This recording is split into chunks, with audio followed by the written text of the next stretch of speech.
हे hello one, मैं हूं आपका एनोनिमस भैया एंड आज की crypto news and bitcoin analysis शुरू करते हैं। दोस्तों, मौसम में कुछ परिवर्तन आया है, इसलिए मेरी तबीयत भी नम हो चुकी है, तो टेलीग्राम पर आपको समय पर अपडेट ना मिले तो थोड़ा कॉम्प्रोमाइज कर लेना, क्षमा कर देना। फिर भी आप देख सकते हो कि मार्केट से जितनी भी इमरजेंसी अपडेट आ रही है या फिर इंपॉर्टेंट अपडेट आ रही है वो टेलीग्राम पर मैं आपके साथ सुपर फास्ट तरीके से शेयर कर रहा हूं।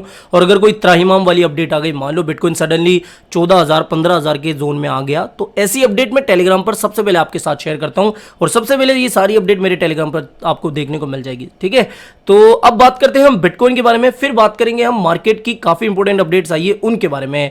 बिटकॉइन का ये वाला चार्ट आपको याद हो, कल हमने अपने सेकंड चैनल पर एसडीबी क्रिप्टो, और बाय द वे इसको भी ज्वाइन कर लेना अगर इसको ज्वाइन नहीं किया है। इस वीडियो में हमने सुबह डंप और शाम को पंप, इसमें हमने डिस्कशन करा था कि भैया फंडिंग रेट पॉजिटिव चल रही है, साथ ही एक डबल बॉटम का फॉर्मेशन हो रहा है, तो यहां पर बिटकॉइन थोड़ा पंप हो सकता है, लेकिन फिर भी आप इसको फेक आउट लेके चलना, बिकॉज ये वाला जो एक लेवल है 20,300 या 400 इसको कह सकते हैं, इस लेवल से अगेन हमें रिजेक्शन देखने को मिलेगी, जो कि हमें देखने को मिली भी। और अभी क्या हो सकता है वो मैं आपको थोड़ा सा एक्सप्लेन करता हूं टू द पॉइंट।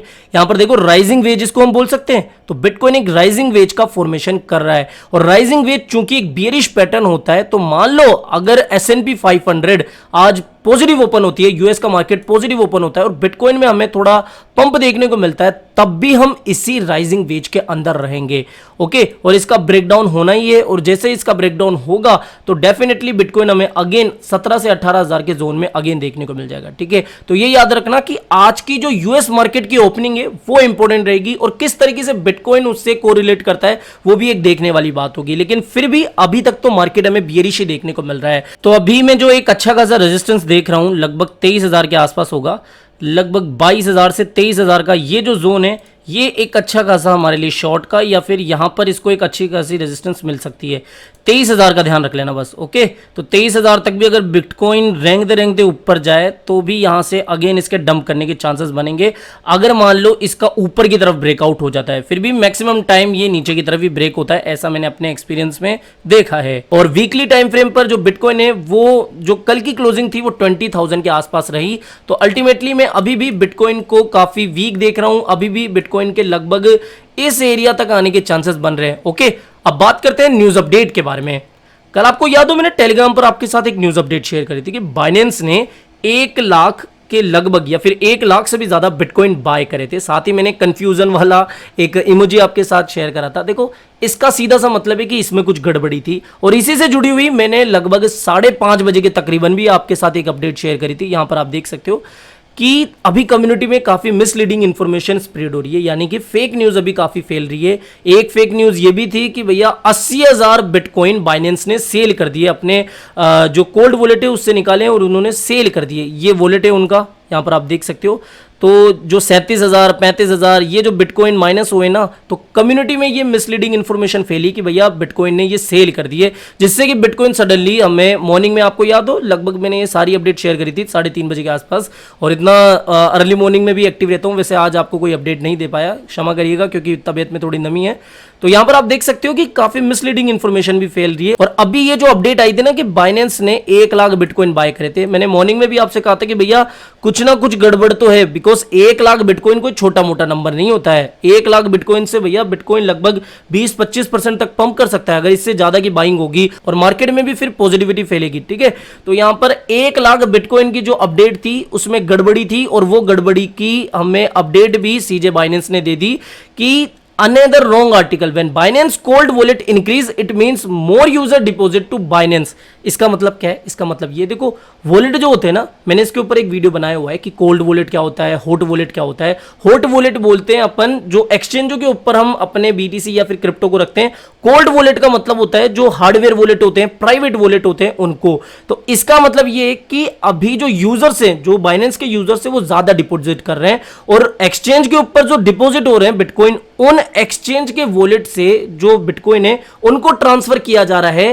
किस में ट्रांसफर किया जा रहा है? कोल्ड वॉलेट में, यानी कि जो बाइनेंस एक्सचेंज पर, बाइनेंस के हॉट वॉलेट पर जो अभी इतने बिटकॉइन डिपॉजिट हुए हैं उनको वहां से निकालकर बाइनेंस अपने कोल्ड वॉलेट में डाल रहा है फॉर सिक्योरिटी पर्पस। ओके, तो ये इस तरीके की अपडेट थी। बाइनेंस ने कोई बिटकॉइन बाय नहीं करे थे, और जो कि मुझे गड़बड़ लग भी रही थी, फिर भी काफी लोग इसको ये बता रहे थे कि भैया बाय कर ही लिया है, और अपडेट अब क्लियर हो गई कि भैया ये जो हॉट वॉलेट है, कोल्ड वॉलेट है, इसमें ये फर्क होता है।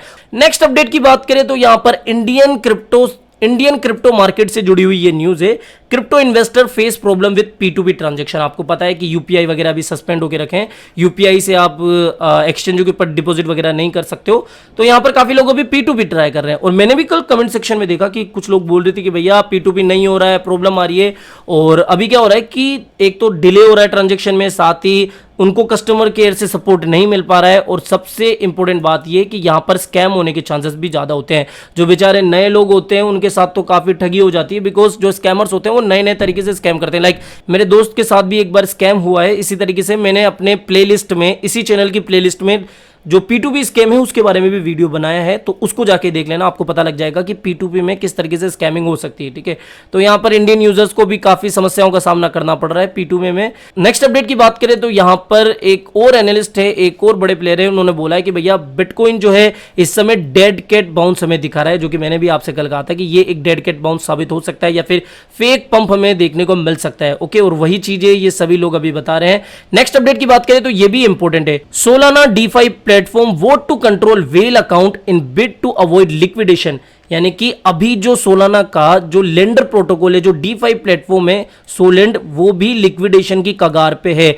अब देखो लिक्विडेशन की जो अपडेट्स मैंने आपको दी थी उनमें एक तो बेबल फाइनेंस का नाम आया, फिर 3 एरो कैपिटल का नाम आया, इसके अलावा सेल्सियस तो था ही, और अब इनका नंबर भी आ गया है, और अब तो ब्लॉकीफाई का नाम भी इंक्लूड हो गया है। इतने सारे जो लेंडर प्रोटोकॉल है वो लिक्विडेशन की कगार पे है। तो जो सोलाना से जुड़ा हुआ DeFi प्लेटफॉर्म है सोलेंड, वो भी लिक्विडेशन की कगार पे है। तो अभी वोटिंग चल रही है to grant emergency power to Solend Labs to temporary take over the whale's account. यानी कि जो वेल अकाउंट की वजह से लिक्विडेशन हो सकती है, तो उसके ऊपर भी अभी कम्युनिटी में वोटिंग वगैरह चल रही है। इमरजेंसी प्लान अभी ये बनाने के बारे में सोच रहे हैं। ओके, लेकिन डिसेंट्रलाइज सिस्टम में ये किसी के अकाउंट को टेक ओवर करेंगे भी तो करेंगे कैसे, क्योंकि फिर इस पर कोई विश्वास नहीं करेगा। मान लो अगर मेरे साथ ऐसा कुछ होता है तो मैं क्यों सोलेंड के प्लेटफॉर्म पर जाऊंगा, मुझे भी तो यही लगेगा ना कि भैया ये मेरे अकाउंट के साथ ही कुछ ऐसा कर देंगे अगर मैं एक वेल होता तो। वैसे ये नॉर्मल लोगों के साथ कुछ नहीं कर रहे। तो अगर कुछ नेगेटिविटी आई इससे, या फिर कुछ नेगेटिव अपडेट आई कि भैया सोलाना का लिक्विडेशन होने वाला है वगैरह वगैरह, तो सोल की प्राइस में एक काफी बड़ा क्रैश भी हमें देखने को मिल सकता है। तो ये वाली बात ध्यान रखना सोलाना के सभी यूजर्स। तो इनका जो DeFi प्लेटफॉर्म है सोलेंड, उससे जुड़ी हुई अपडेट्स आपके लिए जानना जरूरी है। नेक्स्ट अपडेट की बात करें तो यहां पर सेल्सियस ने भी एक अभी कम्युनिटी के लिए नोट दिया है कि It has been 1 week since we post withdrawal, swap and transfer. We want our community to know that our objective continue to be stabilizing our liquidity and operation. मैंने आपको एक अपडेट दी थी ना कि अभी जो सेल्सियस है वो ऑफिशियली किसी अच्छे लीगल एडवाइजर को हायर कर रहे हैं, कोई इमरजेंसी या फिर कोई रिकवरी प्लान के लिए। तो अभी इसी के ऊपर काम चल रहा है, और ये जल्द ही जो अपना रिकवरी प्लान है वो शेयर कर सकते हैं। वैसे तो इनका लिक्विडेशन प्राइस काफी ज्यादा गिर चुका है, यानी कि लगभग 12,000-13,000 के आसपास इनका लिक्विडेशन प्राइस पहुंच चुका है। तो इतना जल्दी ये लिक्विडेट नहीं होने वाले हैं। नेक्स्ट अपडेट की बात करें तो यहां पर रशिया से भी एक अपडेट निकल के आ रही है कि रशियन डेवलपर्स ने एक ब्लॉकचेन सिस्टम अभी बनाया है रिप्लेस करने के लिए स्विफ्ट को। यानी कि जो स्विफ्ट सिस्टम है, इंटरनेशनल जो ट्रांजैक्शन होते हैं उसमें स्विफ्ट की जरूरत पड़ती है, तो स्विफ्ट कोड वगैरह से बचने के लिए उन्होंने अभी एक ब्लॉकचेन सिस्टम तैयार किया है। तो ये एक काफी इंपॉर्टेंट अपडेट है कि भैया रशियन गवर्नमेंट जो है, भले ही उन्होंने अपने देश के अंदर जो crypto currency as a payment को बैन किया है, लेकिन इंटरनेशनल पेमेंट में या फिर स्विफ्ट सिस्टम को रिप्लेस करने के लिए उन्होंने अपनी एक ब्लॉकचेन सिस्टम लाई है। तो ये देखा जाए तो थोड़ी पॉजिटिव अपडेट है। नेक्स्ट अपडेट की बात करें तो ये एल साल्वाडोर के प्रेसिडेंट से जुड़ी हुई है कि El Salvador president to bitcoin investors, your BTC investment is safe, will immensely grow after bear market. यानी कि जो आपका बीटीसी इन्वेस्टमेंट है वो सेफ है, जैसे ही बियर मार्केट चल जाएगा आपको आपके इन्वेस्टमेंट की रिकवरी होती हुई दिखेगी और आपको उससे प्रॉफिट भी मिलेगा। तो एल साल्वाडोर के प्रेसिडेंट ने ऐसा अपने इन्वेस्टर्स को कहा है। तो बस यही कुछ अपडेट थी। जो मेन बात है वो ये है कि भैया जो ये ब्रेकिंग अपडेट आई थी वो फेक थी, और कहीं ना कहीं मुझे भी इसमें गड़बड़ी दिख रही थी, वो मैंने आपके साथ टेलीग्राम पर पहले ही शेयर कर दी थी। इसके अलावा जो अभी सोलाना है उसके ऊपर खतरा मंडरा रहा है, तो इसका भी ध्यान रखना कि सोलेंड यूजर्स को अब तो भी देखना है कि सोलेंड से जुड़ी हुई क्या अपडेट आती है। तो बस फिलहाल इस वीडियो में इतना ही। आई होप ये सारी काम की अपडेट आपको पसंद आती होगी, और वीडियो पसंद आता है तो डेफिनेटली यार वीडियो को लाइक करा करो भैया, और चैनल पर नए हो तो चैनल को भी सब्सक्राइब कर लेना। तो मिलते हैं जल्दी नई अपडेट के साथ। टिल देन जय हिंद, जय भारत।